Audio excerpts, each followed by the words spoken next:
जय भोलेनाथ। आप सभी भक्तों का आपके अपने YouTube चैनल श्री कृष्ण दीवानी में हार्दिक स्वागत है। इस साल 2024 में पहला प्रदोष व्रत 9 जनवरी 2024 को मंगलवार के दिन रखा जाएगा। यह दिन भगवान शिव जी को समर्पित है।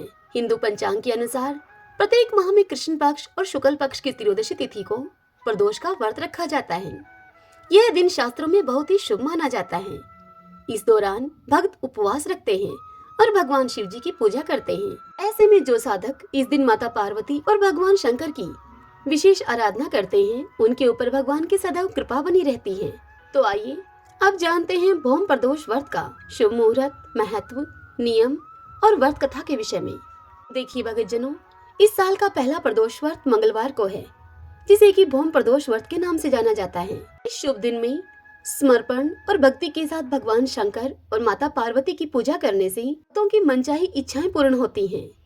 भौम प्रदोष व्रत पर देवताओं की पूजा करने से सौभाग्य, समृद्धि और खुशहाली आती है।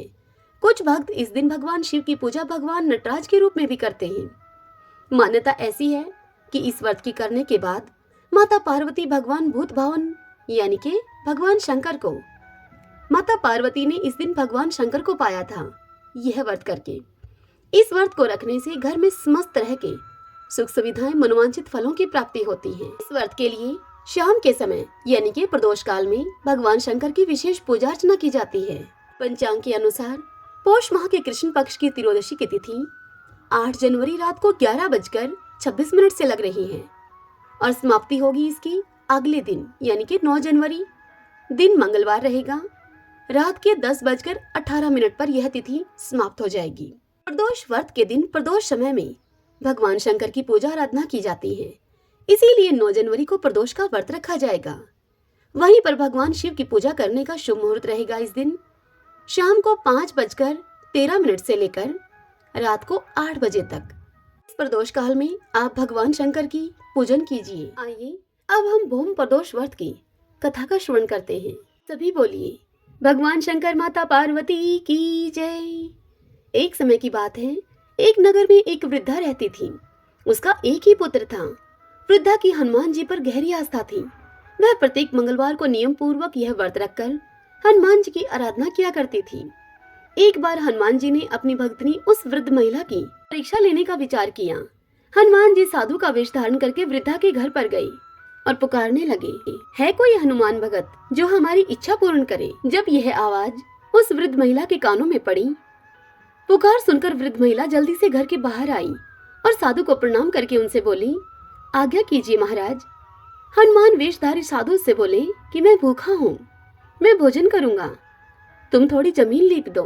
यह सुनकर वह वृद्ध महिला दुविधा में पड़ गई, इसलिए हाथ जोड़कर वह उनसे बोली कि महाराज, लीपने और मिट्टी खोदने के अतिरिक्त आप कोई दूसरी आज्ञा दे मुझे। आपकी वह दूसरी आज्ञा मैं अवश्य ही पूर्ण करूंगी।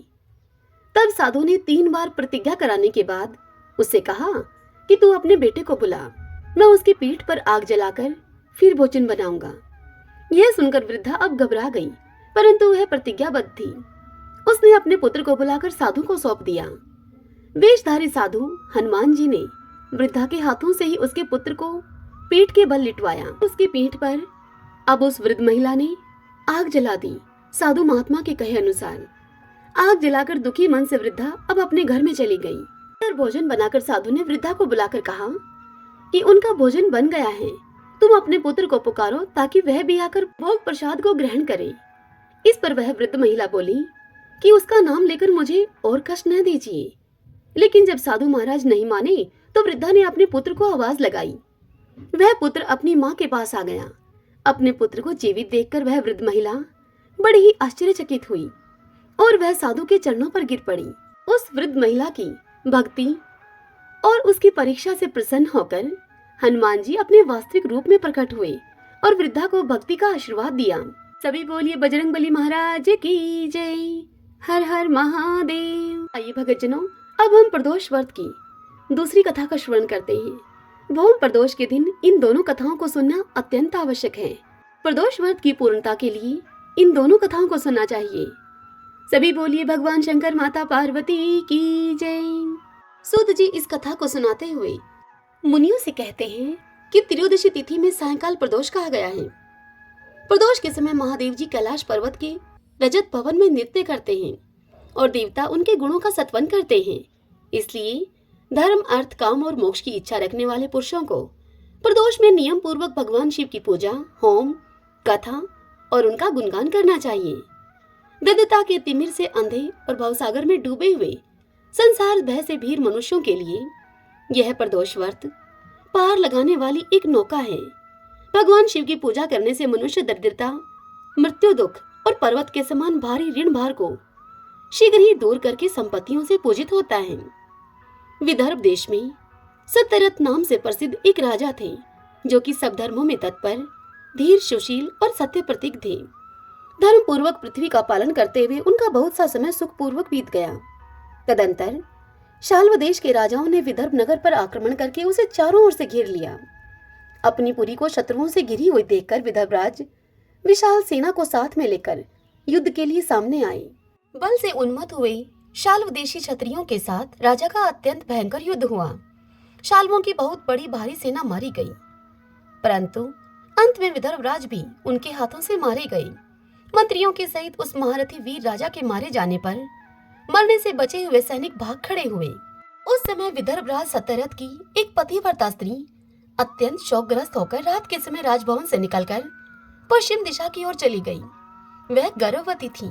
सवेरा होने पर धीरे धीरे मार्ग से जाती हुई उस साध्वी रानी ने बहुत दूर का रास्ता तय कर लेने के बाद एक स्वच्छ तालाब देखा और वह उस तालाब के किनारे शोभा पाने वाले एक छायादार वृक्ष के नीचे बैठ गई। भाग्यवश उसी निर्जन स्थान में वृक्ष के ही नीचे पतिव्रता रानी ने उत्तम गुणों से युक्त शुभ मुहूर्त में एक पुत्र को जन्म दिया।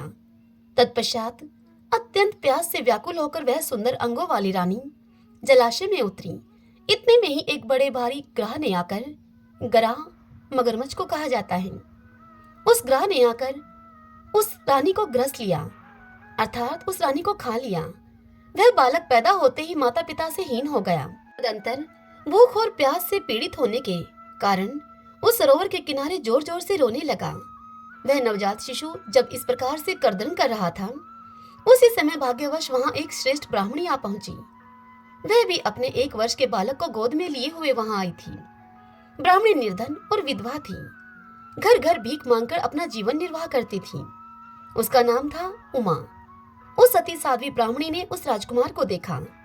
उसे अनाथ की भांति कर्दन करते हुए देखकर उसने मन ही मन विचार किया कि यह तो बड़े आश्चर्य की बात दिखाई देती है कि यह नवजात शिशु, जिसकी नाल भी अभी तक नहीं कटी है, इस प्रकार पड़ा हुआ है। इसकी माता कहाँ चली गई? न इसके पिता हैं और न ही कोई बंधु बांधव है। यह दीन अनाथ बालक बिना बिस्तर के भूमि पर सो रहा है। यह चांडाल का पुत्र है या शूद्र का, वैश्य का बालक है या फिर ब्राह्मण का, अथवा यह क्षत्रिय का शिशु है? इसका निश्चय कैसे किया जाए? मैं इस शिशु को उठाकर अपने सगे पुत्र की तरह अवश्य पालन कर सकती हूँ, परंतु यह किस कुल का है, यह न जानने के कारण इसे छूने का साहस नहीं है मुझ में। वह पतिव्रता ब्राह्मणी जब इस प्रकार कह रही थी, तभी उसी समय वहां पर एक सन्यासी महात्मा आ पहुंचे। वे ऐसे जान पड़ते थे मानो साक्षात भगवान शंकर हों। उन श्रेष्ठ भिक्षुक ने उस स्त्री से कहा कि ब्राह्मणी, तुम खेद न करो, हृदय की संशय वृत्ति दूर करके इस बालक की तुम रक्षा करो, इससे तुम्हें शीघ्र ही परम कल्याण की प्राप्ति होगी। इतना कहकर वे दयालु भिक्षु वहां से तुरंत चले गए।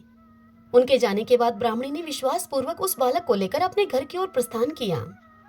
उस राजकुमार का ब्राह्मणी ने अपने बेटे के समान ही पालन पोषण किया। एक चक्रा नामक नगर में उस ब्राह्मणी का घर था। वह भिक्षा के अन्न से ही अपने पुत्र और राजकुमार का पालन करने लगी। ब्राह्मणों ने ब्राह्मणी के तथा राजा के भी पुत्र का संस्कार कर दिया। वे दोनों सर्वत्र सम्मानित होकर दिन दिन अब बढ़ने लगे।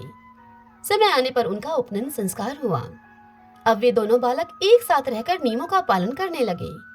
दोनों माता के साथ प्रतिदिन भिक्षा के लिए जाते थे। एक दिन वह ब्राह्मणी उन दोनों बालकों के साथ भीख मांगती हुई दैव योग से देव मंदिर में गई। वहां बड़े बूढ़े ऋषि मुनि वहां रहा करते थे। उन दोनों बालकों को देखकर परम बुद्धिमान शांडिल्य नामक मुनि ने कहा, आहो, दैव का बल बड़ा विचित्र है। कर्मों का उल्लंघन करना किसी भी जीव के लिए अत्यंत कठिन है। देखो ना, यह बालक दूसरी माता की शरण लेकर भिक्षा से जीवन निर्वाह करता है।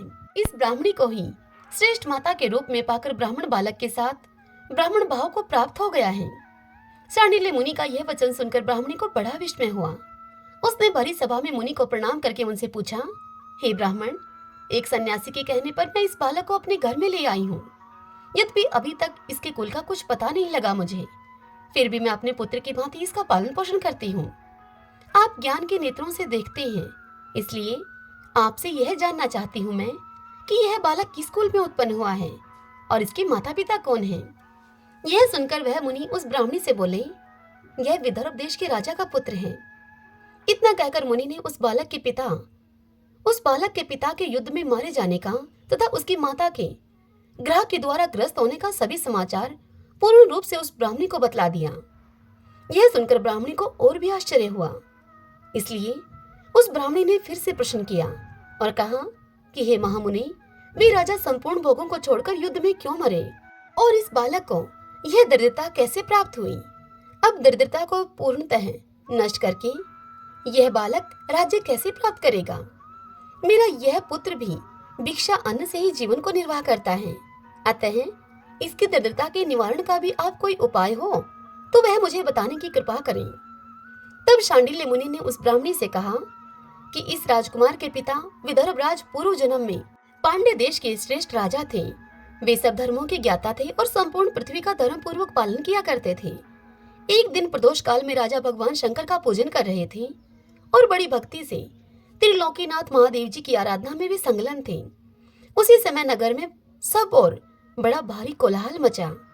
उस उत्कट शब्द को सुनकर राजा ने बीच में ही भगवान शंकर की पूजा छोड़ दी और नगर में शोभ फैलने की आशंका से राजभवन से बाहर निकल गए। इसी समय राजा का महाबली मंत्री शत्रु को पकड़कर उनके समीप ले आया। वह शत्रु पांड्य राज का ही सामंत था। उस शत्रु को देखकर राजा ने क्रोधपूर्वक उसका मस्तक कटवा दिया। शिव पूजा को छोड़कर नियम को समाप्त किए बिना ही राजा ने रात में ही भोजन भी कर लिया। इसी प्रकार राजकुमार भी प्रदोष काल में शिव जी की पूजा किए बिना ही भोजन करके सो गया। वही राजा दूसरे जन्म में विदर्भ राज हुआ था। शिव जी की पूजा में विघ्न होने के कारण शत्रुओं ने इसको सुख भोग के बीच में ही मार डाला। पूर्व जन्म में जो उसका पुत्र था वही इस जन्म में भी हुआ है। शिव जी की पूजा का उल्लंघन करने के कारण ही यह दरिद्रता को प्राप्त हुआ है। इसकी माता ने पूर्व जन्म में छल से अपनी सौतन को मार डाला था। उस महान पाप के कारण ही वह इस जन्म में ग्रह के द्वारा मारी गई। मैं यह सत्य कहता हूँ, हे ब्राह्मणी, परलोक में हित की बात कहता हूँ, शास्त्रों का सार एवं उपनिषदों का हृदय कहता हूँ। इस भयंकर आसार संसार को प्राप्त हुए जीव, उस जीव के लिए ईश्वर के चरणारविंदों की सेवा ही सार वस्तु है। जो प्रदोष काल में अनन्यचित होकर परमेश्वर के चरणारविंदों की पूजा करते हैं, वे इसी संसार में सदा बढ़ने वाले धन धान्य, स्त्री पुत्र, सौभाग्य और संपत्ति के द्वारा सबसे बढ़कर होते हैं। हे ब्राह्मणी, यह तुम्हारा पुत्र पूर्व जन्म में उत्तम ब्राह्मण था। इसने सारी आयु केवल दान लेने में ही बिताई है। यज्ञ आदि सत्कर्म इसने नहीं किए हैं, इसीलिए यह दरिद्रता को प्राप्त हुआ है। उस दोष का निवारण करने के लिए अब यह भगवान शंकर की शरण में जाए। दोनों पक्षों की त्रयोदशी को मनुष्य जब निराहार रहे तब सूर्यास्त से 3 घड़ी पहले स्नान करे। तदंतर श्वेत वस्त्र धारण करके धीर पुरुष संध्या और जप आदि नित्य कर्म की विधि पूरी करके मौन होकर शास्त्र विधि का पालन करते हुए भगवान शिव की पूजा आरंभ करें। भगवत विग्रह के आगे की भूमि को नए निकाले हुए शुद्ध जल से भली भांति लीप पोत कर सुंदर मंडल बनावे। धोत वस्त्र आदि के द्वारा उस मंडल को सब ओर से घेर दे। ऊपर से चंदोवा आदि लगाकर फल फूल और नवीन अंकुरों से उसको सजा दे। मंडल के मध्य में उस मध्य की भूमि में 5 रंगों से युक्त विचित्र कमल की आकृति अंकित करके उसी पर सुस्थिर एवं उत्तम आसन बिछाकर वहां बैठ जाए और हृदय में भक्ति भाव से युक्त होकर पूजा की सभी सामग्री एकत्रित करें। फिर पवित्र भाव से शास्त्रोक्त मंत्र के द्वारा देवी पीठ को आमंत्रित करें। तत्पश्चात कर्मशः, आत्म शुद्धि और भूत शुद्धि आदि करके 3 प्राणायाम करें। उसके बाद बिंदु युक्त बीजाक्षरों के द्वारा विधि पूर्वक मृत का न्यास करें। तदंतर परा देवता का ध्यान करके मात्र का न्यास की विधि पूर्ण करें। फिर परम शिव का ध्यान करके पीठ के वाम भाग में गुरु को प्रणाम करें। दक्षिण भाग में गणेश जी को मस्तक झुकावे। दोनों कंधों और जांघों में धर्म आदि धर्म, ज्ञान, वैराग्य और ऐश्वर्य का निवास करें। नाभि तथा पार्श्व भाग में अधर्म, अज्ञान, अवैराग्य तथा अनैश्वर्य आदि का न्यास करें। तत्पश्चात हृदय में अनंत आदि का न्यास करके देवपीठ पर मंत्र का न्यास करें। आधार शक्ति से लेकर ज्ञानात्मा तक का कर्मशः न्यास करके हृदय में एक कमल की भली भांति भावना करें। वह कमल 9 शक्तियों से युक्त एवं परम सुंदर हो। उसी कमल की कर्णिका में कोटि कोटि चंद्रमा के समान प्रकाशमान उमापति भगवान शिव का ध्यान करें। ध्यान कुछ इस प्रकार से करें, मन में ये भाव लेकर आए, भगवान के 3 नेत्र हैं, मस्तक पर चंद्रमा का मुकुट शोभा पाता है, जटाजूट कुछ कुछ पीला हो गया है, उस पर रतन जड़ित किरीट सुशोभित है, उनके कंठ में नील चिन्ह हैं और अंग अंग से उदारता सूचित होती है। सर्पों के हार से उनकी बड़ी शोभा हो रही है। उनके एक हाथ में वरद और दूसरे में अभय की मुद्रा है। वे फरसा धारण करते हैं। उन्होंने नागों का कंकण आभूषण को कहते हैं, केयूर, अंगद तथा मुद्री का धारण कर रखी है। वे व्याघ्र चर्म पहने हुए रत्नमय सिंहासन पर विराजमान हैं। उनके वाम भाग में गिरिराज नंदिनी उमा देवी का चिंतन करें। इस प्रकार महादेव जी तथा गिरिजा देवी का ध्यान करके क्रमशः गंध आदि से उनकी मानसिक पूजा करें। 5 वैदिक मंत्रों से गंध आदि के द्वारा पूर्वोक्त 5 स्थानों में अथवा हृदय में पूजा करें। फिर मूल मंत्र से 3 बार हृदय में ही पुष्पांजलि दें। उसके बाद सिंहासन पर महादेव जी का पुनः पूजन प्रारंभ करें। पूजा के आरंभ में एकाग्रचित होकर संकल्प पढ़ें। संकल्प करना है। तदंतर हाथ जोड़कर मन ही मन भगवान शिव का ध्यान एवं आह्वान करें और कहें, हे भगवान शंकर, आप ऋण, पातक, दुर्भाग्य और दरिद्रता आदि की निवृत्ति के लिए तथा संपूर्ण पापों के नाश करने के लिए मुझ पर आप प्रसन्न होइए। मैं दुख और शोक की आग में जल रहा हूँ। संसार भय से पीड़ित हूँ। अनेक प्रकार के रोगों से व्याकुल और दीन हूँ। हे वृषवाहन, आप मेरी रक्षा कीजिए। हे देव देवेश्वर, सबको निर्भय कर देने वाले हे महादेव जी, आप यहाँ पर पधारिए और मेरी की हुई इस पूजा को पार्वती जी के साथ आप ग्रहण कीजिए। इस प्रकार संकल्प और आह्वान करके पूजा आरंभ करनी चाहिए।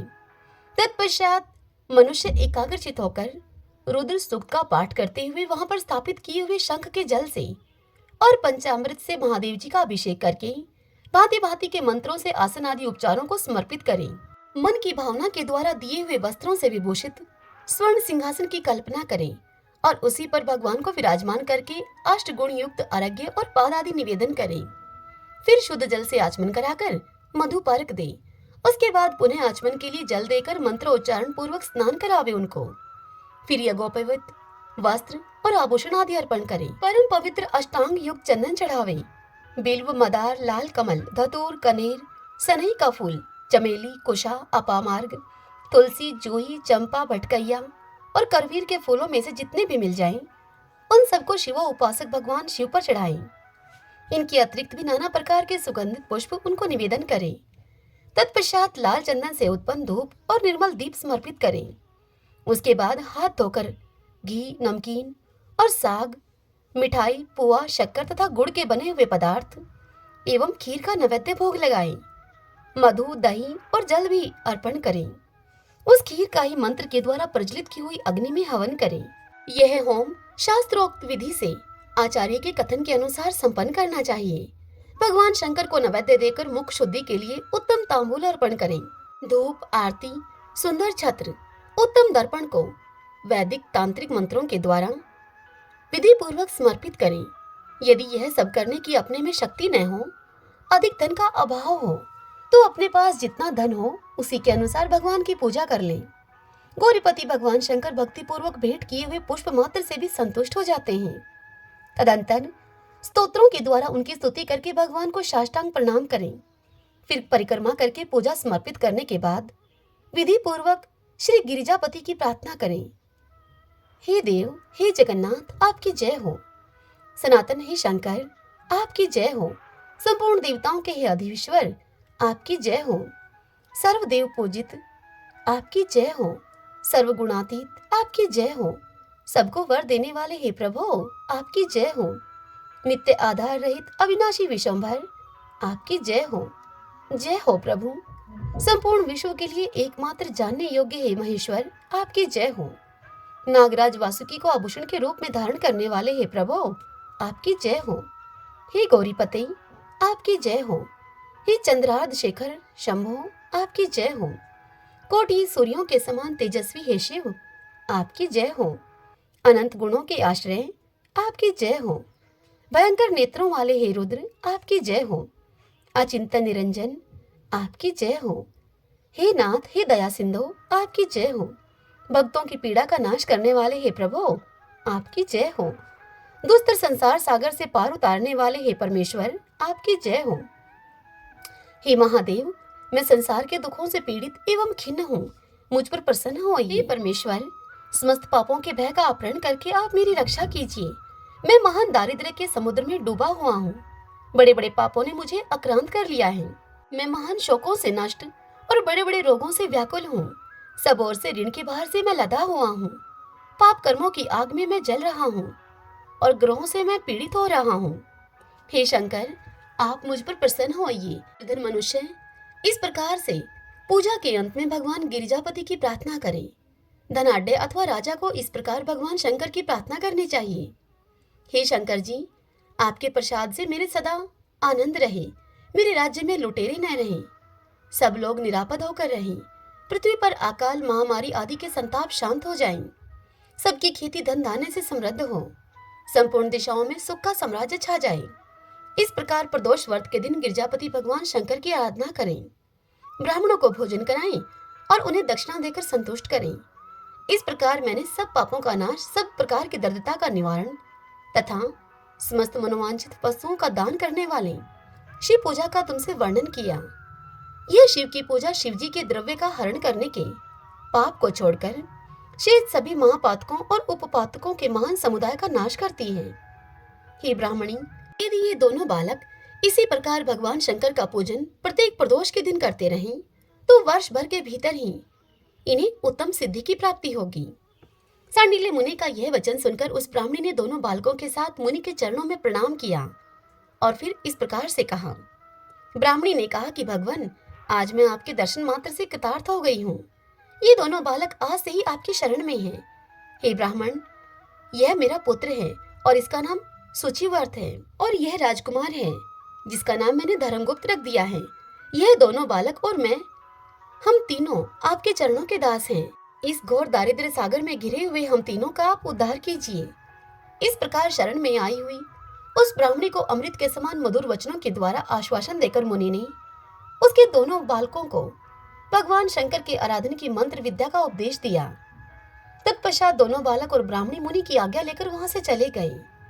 मुनिवर के उपदेश के अनुसार दोनों बालक प्रत्येक प्रदोष व्रत के दिन पार्वती वल्लभ शिव की आराधना करने लगे। इस प्रकार शिव पूजा करते हुए द्विज कुमार और राजकुमार के 4 महीने बड़े सुखपूर्वक बीत गए। एक दिन द्विज कुमार राजकुमार को साथ लिए बिना ही नदी के तट पर स्नान करने के लिए गया और वहां मौज से देर तक वह इधर उधर घूमता रहा। वहां झरने के जल के आघात से खाई की भूमि कट जाने से उसमें गड़ा हुआ एक बड़ा भारी खजाने का कलश चमक रहा था, जिस पर ब्राह्मण कुमार की दृष्टि पड़ी। उस कलश को देखकर वह सहसा हर्ष और कौतूहल में भरकर उस कलश के समीप गया और उसे देवता के प्रसाद से प्राप्त हुआ मानकर सिर पर लेकर अपने घर को वापस आ गया और घर के भीतर उस घड़े को रखकर माता से वह बोला कि माँ, यह भगवान शंकर का प्रसाद तो देखो। उन्होंने दया करके घड़े के रूप में यह खजाना दिखला दिया है। तब उस पतिव्रता ब्राह्मणी ने राजकुमार को बुलाकर कहा कि पुत्रो, इस खजाने के घड़े को तुम दोनों आपस में बराबर बराबर बांट लो। माता ब्राह्मणी की इस बात को सुनकर ब्राह्मण के पुत्र को प्रसन्नता हुई, किंतु राजपुत्र ने उससे कहा कि माँ, यह तुम्हारे ही पुत्र के पुण्य से प्राप्त हुआ है, इसलिए मैं इस खजाने को बांट कर लेना नहीं चाहता हूँ। अपने पुण्य से प्राप्त हुए खजाने का ये स्वयं ही उपभोग करें। वे भगवान शंकर मुझ पर भी कृपा करेंगे। इस प्रकार प्रसन्नता पूर्वक भगवान शंकर की पूजा करते हुए उन दोनों कुमारों का उसी घर में 1 वर्ष और व्यतीत हो गया। एक दिन वह राजकुमार उस ब्राह्मण कुमार के साथ बसंत ऋतु में वन में भ्रमण करने के लिए गया। कुछ दूर जाने पर उन्होंने सैकड़ों गंधर्व कन्याओं को परस्पर कीड़ा करते हुए देखा।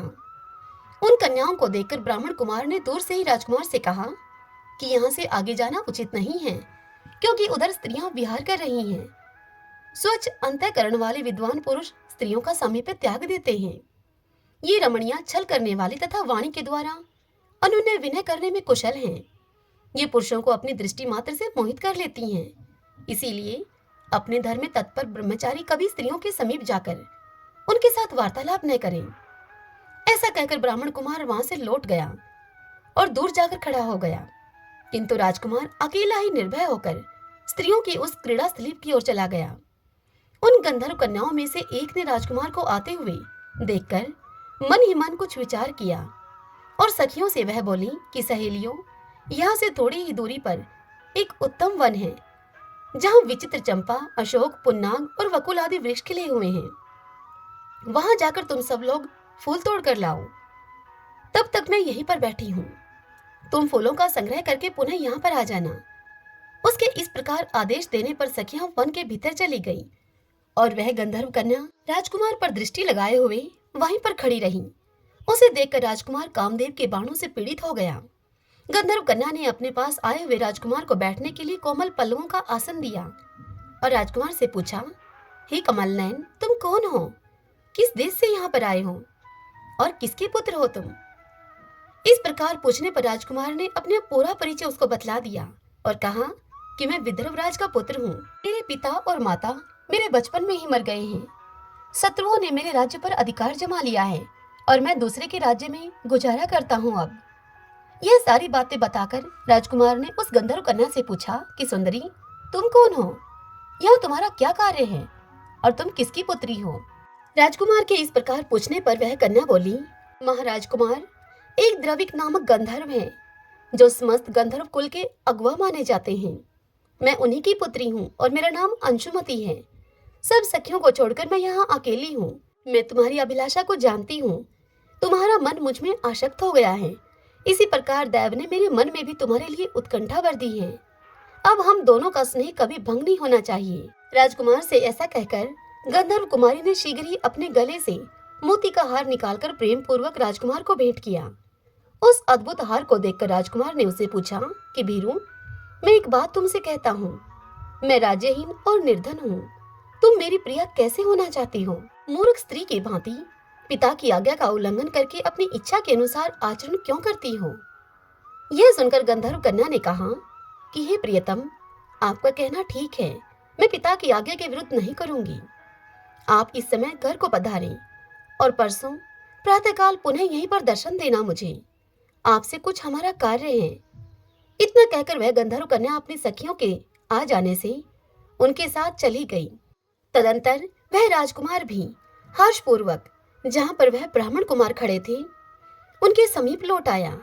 उसने द्विज कुमार से सारी बातें बताई और उसके साथ घर को प्रस्थान किया।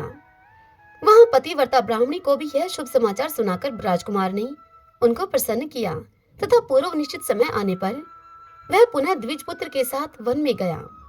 नियत स्थान पर पहुंचकर राजकुमार ने देखा कि गंधर्वराज और उनकी कन्या दोनों वहां उपस्थित हैं। गंधर्वराज ने वहां पर आए हुए दोनों कुमारों का अभिनंदन किया और सुंदर आसन पर बिठाकर राजपुत्र से उन्होंने कहा। गंधर्वराज ने राजकुमार से कहा, हे विदर्भ राजकुमार, मैं कल कैलाश पर्वत पर गया था। वहां मैंने पार्वती जी के साथ महादेव जी के दर्शन किए। देवेश्वर भगवान शिव करुणा रूपी अमृत के सागर हैं। उन्होंने मुझे बुलाकर सभी देवताओं के समीप इस प्रकार से कहा, पृथ्वी तल पर धर्मगुप्त नाम से प्रसिद्ध एक राजकुमार है जो कि इस समय अकिंचन है। उसका राज्य छिन गया है। शत्रुओं ने उसके देश को अपने अधिकार में कर लिया है। अब वह बालक अपने गुरु की आज्ञा से सदा मेरी आराधना में संलग्न रहता है। उसी के प्रभाव से आज उसके समस्त पितृ मेरे स्वरूप को प्राप्त हो गए हैं। हे गंधर्व श्रेष्ठ, तुम भी उस राजकुमार की सहायता करो। अब वह शत्रुओं को मारकर अपने राज्य सिंहासन पर आसीन हो जाएगा। महादेव जी के इस प्रकार आज्ञा देने पर हे राजकुमार, मैं अपने घर को आया। यहाँ इस मेरी कन्या ने भी तुम्हारे लिए बहुत प्रार्थना की मुझसे। यह सब परम दयालु भगवान शिव की प्रेरणा से हो रहा है। ऐसा समझकर मैं इस कन्या को साथ में लेकर यहाँ आया हूँ। इसलिए अपनी पुत्री अंशुमति को मैं तुम्हें पत्नी के रूप में देता हूँ और भगवान शिव जी की आज्ञा से शत्रुओं को मारकर तुम्हें तुम्हारे राज्य पर बिठाऊंगा। अपने उस नगर में तुम अपनी इस धर्म पत्नी के साथ 10,000 वर्षों तक मनोवांछित सुख को भोगकर अंत में भगवान शिव के लोक में जाओगे और वहां भी मेरी यह कन्या तुम्हारी ही सेवा में प्रस्तुत रहेगी। इस प्रकार कहकर गंधर्वराज ने उसी वन में राजकुमार के साथ अपनी पुत्री का विवाह कर दिया और दहेज में परम उज्जवल रतन भार भेंट किए उनको। चंद्रमा के समान चमकीली चूड़ामणि तथा दमकते हुए मोतियों के मनोहर हार दिए।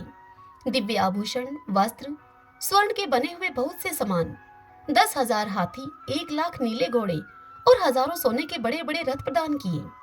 अंत में एक दिव्य रथ, इंद्र के धनुष के समान विशाल धनुष, शस्त्रों अस्त्र शस्त्र, अक्षय बाणों से भरे हुए 2 तरकश, अभेद स्वर्णमय कवच तथा शत्रुओं का संहार करने वाली शक्ति समर्पित की। अपनी पुत्री की सेवा के लिए गंधर्वराज ने प्रसन्नचित होकर 5,000 दासियां दी। इतना ही नहीं, राजकुमार की सहायता के लिए उन्होंने अत्यंत उग्र गंधर्वों की चतुरंगिनी सेना भी भेंट की। इस प्रकार परम उत्तम संपत्ति को पाकर राजकुमार अपनी मनोवांछित पत्नी के साथ बहुत प्रसन्न हुए। पुत्री का विवाह कराकर गंधर्वराज स्वर्गलोक में चले गए। धर्मगुप्त विवाह के अनंतर गंधर्वों की सेना के साथ अपने नगर को आ गया और वहां उन्होंने शत्रु सेना का संहार करके अपनी राजधानी में प्रवेश किया। तत्पश्चात श्रेष्ठ ब्राह्मणों और मंत्रियों ने मिलकर राजकुमार का अभिषेक किया और वे रत्नमय सिंहासन पर आरूढ़ होकर एकंटक राज्य का उपभोग करने लगे। जिस ब्राह्मण पत्नी ने उनका अपने पुत्र की भांति पालन किया था, वही उनकी माता हुई। वह द्विज कुमार ही भाई हुआ और गंधर्व राजपुत्री अंशुमति महारानी के पद पर प्रतिष्ठित हुई। भगवान शंकर की आराधना करके धर्मगुप्त विदर्भ देश के राजा हो गए। इसी प्रकार दूसरे लोग भी प्रदोष व्रत के दिन गिरिजापति की आराधना करके मनोवांछित कामनाओं को प्राप्त कर लेते हैं और देहावसान होने पर अर्थात मृत्यु होने पर परम गति को प्राप्त होते हैं। सूत जी इस कथा को सुनाते हुए कहते हैं कि जो प्रदोष व्रत के परम अद्भुत पुण्य में महात्म्य को प्रदोष व्रत के दिन शिव पूजन के बाद एकाग्रचित होकर सुनता है, कहता है अथवा पढ़ता है, उसे 100 जन्मों तक कभी दरिद्रता प्राप्त नहीं होती और अंत में वह ज्ञान के ऐश्वर्य से युक्त होकर भगवान शंकर के परम धाम को प्राप्त होता है। सभी बोलिए भगवान शंकर माता पार्वती की जय। आइए भगतजनों, अब हम भगवान शंकर की आरती करते हैं। ओम जय शिव ओमकारा, स्वामी जय शिव ओमकारा, ब्रह्मा विष्णु सदा शिव अर्धांगी धारा। ओम जय शिव ओमकारा, एकानन चतुरानन पंचानन राजे, हंसानन गरुड़ासन वृषवाहन साजे। ओम जय शिव ओमकारा, 2 भुज 4 चतुर्भुज, 10 भुज ते सोहे, प्रभु 10 भुज अति सोहे। तीनों रूप निरखता, त्रिभुवन जन मोहे। जय शिव ओमकारा, माला वनमाला मुंडमाला धारी, चंदन मृग मद सोहे, भोले शुभकारी।